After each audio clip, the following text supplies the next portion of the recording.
Welcome to our channel. Today we how to backup GA4 to BigQuery using Google Cloud Tools, full guide step by step clearly. Start by logging into your Google Analytics account. Navigate to the property for which you want to backup data. On the left sidebar, click on Admin in the Property column, find the Data Streams section. Select the web data stream related to your property. Scroll down to find the option labeled BigQuery Linking. Click on Link to initiate the process. In the next window, select your Google Cloud project. If you don't have a Google Cloud project, create one by visiting the Google Cloud Console. Once selected, click Continue to proceed. Choose the data types you want to backup to BigQuery. You can select either event or user data, depending on your needs. After making your selections, click Next. Review your settings and then click on Submit to finalize the linking process. The linking process might take a few minutes to complete. Once done, log into your Google Cloud Console.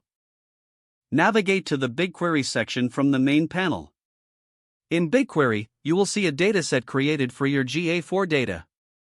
This dataset will automatically receive updates based on the data collected in GA4. You can query this dataset using SQL for analysis or reporting. To ensure continuous backups, monitor the linkage regularly. Check for any errors or disconnections between GA4 and BigQuery.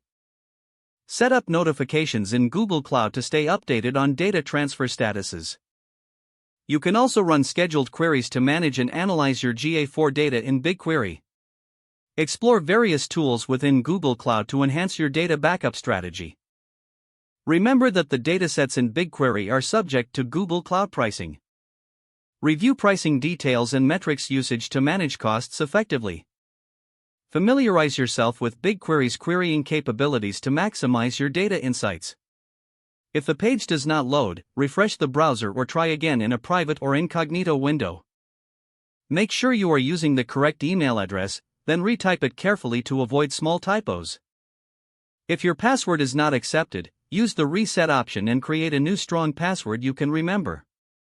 Don't forget to like this video and subscribe to our channel for more step-by-step tech guides.